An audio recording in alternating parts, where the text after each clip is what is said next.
The Pelicans lay out clear expectations for Zion Williamson heading into next season, but the question is he going to live up to them, and how much longer are the Pelicans going to wait for him to live up to those expectations? The Denver Nuggets' new head coach, David Adelman, feels very confident about the team's offseason moves, and the Jazz no longer interested in trading Lauri Markkanen. We talk about it all and more right after this.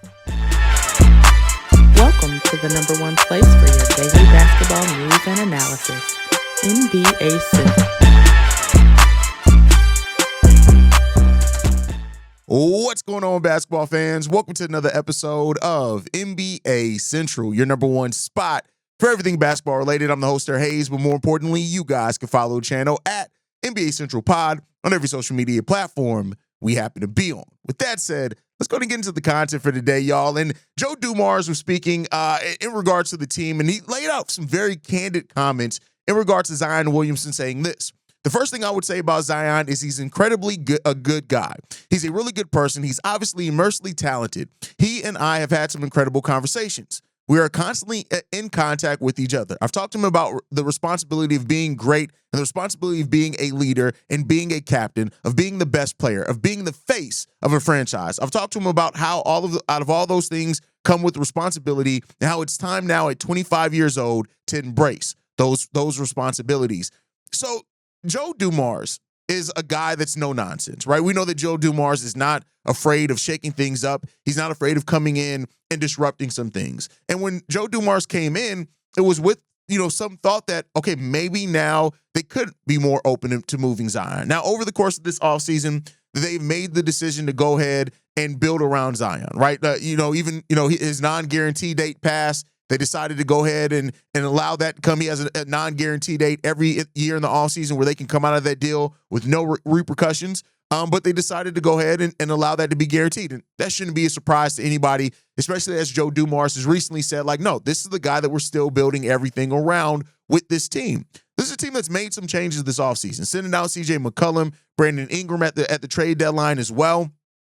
They made a move to bring in Jordan Poole to this team, and they're starting to look like a team now that is starting to pick their direction. The trade for to move up in the draft and get Derek Queen is met with a lot of questions, especially as they have Yves Missi there, who looks like he's going to be a pretty damn good center, and Derek Queen and the fit there with Zion Williamson are a little bit questionable, which also raised some questions on, are the Pelicans leaving themselves an out if this Zion thing does not work? And they may very well be, and I'll tell you what, if they are, you can't really be mad at them for doing so. Zion is an extremely talented player. Nobody can ever take that away from Zion. The problem is that he just doesn't play games. You look at it, he has had twice in his whole entire NBA career up until this point where he's played over 60 games. His second year where he played 61 games in 2020, 2021, and then 2023-24 where he played 70 games. Other than that, it's been 24 games his rookie year, 29 games in 22-23, and 30 games last season. You need Zion to stay healthy.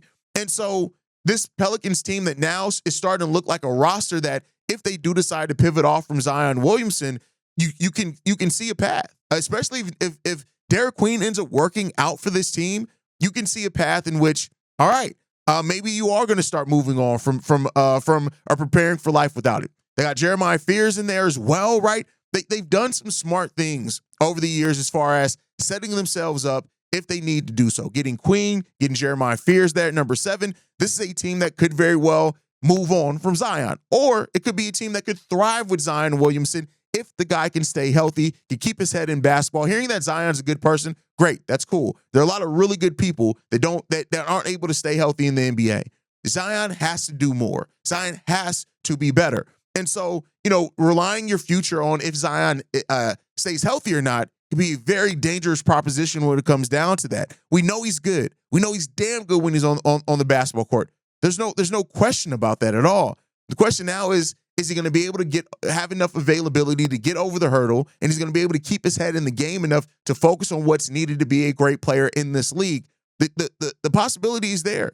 And the message to Zion is really straightforward when it comes down to it. It's no longer about just potential with Zion. It can't be. Yes, you have the potential to be amazing, but we need the Pelicans are going to need Zion to not only come in and set a tone, but to be available to even set that tone and to build the chemistry with this new young nucleus of players that they've been accumulating over the last handful of years. You can do it. DeJounte Murray's a really good point guard. Jordan Poole can score, and hopefully in a system with when he's not just allowed to do whatever he wants to do, maybe he can get back to being good. Herb Jones is really damn good. Trey Murphy III is really damn good. Right? You got some talent here on this roster, and I would hate the Pelicans to have to blow this thing up and it be because Zion can't stay healthy or they keep trying to build around Zion. Eventually, you have to reach a pivot point with your franchise. Is that point approaching when it comes to Zion Williamson? Maybe. And we'll see how that's going to go going forward. But let me know what you guys think on that down below. Moving on to the next topic, the Denver Nuggets. Denver Nuggets head coach David Adelman, who took over as the interim head coach. They made that role permanent this offseason. He was interviewed by Altitude Sports. However you say altitude. Nonetheless, y'all know what I'm talking about. Katie Wins over there, and he said this. We did add depth, and it's veteran depth. Guys that have been around the league, guys that have won, have a lot of experiences. With Jonas Valanciunas, we added a backup big that we think can really complement our bench, but also complement Nikola Jokic. Obviously, with Tim, the way that he shoots the ball, we all know that what Bruce does with the energy he brings. And obviously, the Cam Johnson trade. It actually really sucks thinking Mike won't be back, but we felt it was time for Mike to move on in his career, and getting Cam back in that trade was incredible. We think that he's going to fit really well, pass and cut player, a shooter, and a cog in the offense, and he's super excited to be here, obviously, so we feel like we did really well. One thing with the Denver Nuggets has been depth. I do a daily show over on Locked On NBA with Matt Moore, who is one of the hosts of Locked On Nuggets. I actually do another Friday show with the other host of Locked On Nuggets, Swiper. So shout out to Swiper over there. So I talk to Denver Nuggets fans every week, right? Multiple times every week. And there was multiple times over the course of that postseason run last year where depth, and even the course of the season where depth kept coming up for that Denver Nuggets team. The Nuggets went on and added depth, even moving on from one of the players in their core to get a new starter in there, change up the mix. I really like Cam Johnson on that team. I think he brings a lot of what you needed and wanted from Michael Porter Jr., but, you just didn't get it a lot from him. So now the Denver Nuggets sit in a place of there's change going on with their franchise. You have a new head coach that's been there on that bench for a while. You still, of course, have Jamal Murray, Nikola Jokic, right? And so you still have those two players and the chemistry that they have built there. Christian Braun, Peyton Watson, players that they feel high on, and you added some needed depth. You kept Aaron Gordon and how he's turned into a role player over his year, a complimentary player, not role player. Some people take as derogatory. You brought Bruce Brown back, and I think another key part in this as well, like not to put too much on a second-year player, but if Deron Holmes as well can come in after an Achilles injury. Keep in mind, a former first-round pick in 2024. If he can come in and provide you something as well, the Denver Nuggets have some depth there, and they have quality depth as well. And so, of course, the Nuggets are hoping that with Jokic, and we already know how good Jokic has been. One of the problems has always been is how much that team has fallen off a cliff when Jokic has to sit down and has to get rest. And have you done enough there, right? And that's the question that the Denver Nuggets are going to be trying to answer in the 2025-26 season. But I'll tell you what, I like the makeup of this roster. I like David Adelman as a coach as well. Of course, I have my thoughts on Mike Brown. Actually, Mike Malone. Actually, like Mike Malone as a coach a lot. But they've done some things to change how this team operates. The question is going to be, for example, does Cam Johnson and Aaron Gordon fit as well together as Michael Porter Jr. and Aaron Gordon did at times? Are they able to play off each other enough? Does Cam Johnson bring a little bit more scoring even when Jokic is down than what Michael Porter Jr. is going to be was doing consistently because of injuries, things like that? Those are the questions that are here for the Denver Nuggets. Those are questions that they're going to have to answer over the course of the season. But I tell you, the Denver Nuggets have done just as much as about any other team to increase their chances in the postseason. To me, they haven't done enough to become a favorite with Denver in that Western Conference or anything like that, but they've done enough to definitely make them a better team. Now you got to see how it goes out there and get it. And it's good to hear that your coach has really bought in to that new identity that you've been forging. Now we just got to see if it's going to be something that you can start winning basketball games with. They've been winning. Saying start is not fair. If they can continue winning basketball games, can they win at a high enough level to be a contender in the West? The West is going to be difficult, as it is every single year. But as we've also seen in the West, aside of the OKC Thunder, it's always a chance. Like the margin for error there is relatively small. So if you can be a team that can come in and disrupt some things, you just never know. Like you got the Houston Rockets, of course, who made the trade for Kevin Durant. You got the OKC Thunder, who are going to be there. They're always there. The Minnesota Timberwolves are always a tough team in the playoffs. They locked in their core as well. Memphis has had changes. Dallas has had changes. The Clippers have had, changes with Norman Powell going out there. So the Lakers, we don't know what's going on with their roster. They don't they're in the midst of changing their roster. So the Denver Nuggets can be right there as a top 4 team in the Western Conference. Once again, the question is, can they go further in the playoffs with the changes that they've made? And that's what they're going to be trying to show coming into next year. And we shall see.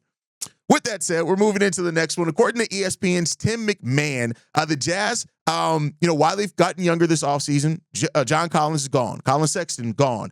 They bought out Jordan Clarkson. He's gone, right? And they've added new pieces to that team. And naturally, always with the Utah Jazz, everybody questions and wonders, what are they doing? In the sense of, are they going to be looking to move everybody? Are they not? It's fluctuated so much between Walker Kessler and his role, if they're shopping him or not with that team. But one of the players as well that's been that almost since he got to Utah has been Lauri Markkanen, right? He had his initial big season with with Utah, which was a bounce back season after the 2 prior years, one in Chicago, one in Cleveland, and he had that bounce back year. But since then, it's been a question on if the Utah Jazz would shop Lauri Markkanen and move on from him if it meant getting a certain player back or a certain level of player. Well, we got to now know that answer, right, is that apparently the Utah Jazz are not right now looking to trade Lauri Markkanen. Lauri Markkanen is 28 years old.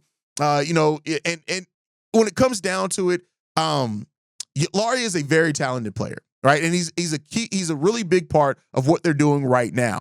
And the Jazz do not intend to make Lauri Markkanen available in trade conversations. Again, that's per ESPN's Tim McMahon. And I think that makes some sense when you look at what and how the Utah Jazz have put their roster in, right? You got Ace Bailey now on this team, which is going to provide some defense right away, what you need, and has the tremendous upside. You have Isaiah Collier down there, Walter Clayton Jr., another draft pick for you, Walker Kessler, somebody, Kyle Filipowski's looking good in Summer League as he has before and how he finished last season strong. The Utah Jazz have been a team that are willing to keep making trades, to be bad, to make moves, gain assets until they get their star. And with now having Ace Bailey there, if they believe that Ace Bailey can be that guy and they convince him to stay long-term, even though they're going to have his rights for a while there, the Utah Jazz now may have shifted their mindset to the point of, all right, whether let's try to trade everybody off for assets, let's keep what we have here now, develop these guys for a year or two, and then we can decide at that point how many of the guys we want to keep, how are they fitting together, things like that. I think that's a smart place for this Utah Jazz team to be at. It's a difficult decision to make. I do think Lauri Markkanen can get you some considerable assets back when it comes down to it. But I think overall now the fact that, because we heard like Lauri could go to Golden State at times last year, sometimes even this offseason, if now they've shifted towards keeping him here, great. It is what it is. I don't think there's going to be anything wrong with that when it comes down to it. So the Jazz now seem in a place where they're ready to build around their core and with their core. And now let's see what they can do. So Lauri Markkanen, if anybody had Lauri on their trade boards or thought that Lauri was going to be on the move, seems like Lauri Markkanen is going to be staying in Utah for the foreseeable future. And I think that's a good decision for the Jazz. The Jazz need to be in a place now where, they're still, their pick is top 8 protected. They're not really aiming to be this amazing team heading into 25, 26. But I do think they're in a place where let's see the natural conclusion of this team. Let's get to a point of developing these guys. But best believe, if they start winning too many games, somebody's head going to be on chopping board because Danny Ainge is definitely trading somebody if they win too many games. So, we'll see what happens with that one. But let me know your guys' thoughts on all that and everything on this episode down below. You can follow us at NBA Central Pod. You can send us any feedback, questions, comments, concerns, NBA Central Show at gmail.com. And then lastly, if you want to leave a text message and our voicemail for the mailbag, the number to do so, 773-270-2799. We're the number one spot for everything NBA and basketball related. And I'll see you guys the next time I feel like making a video. Probably tomorrow. Peace, y'all. This has been a presentation of the Break Media.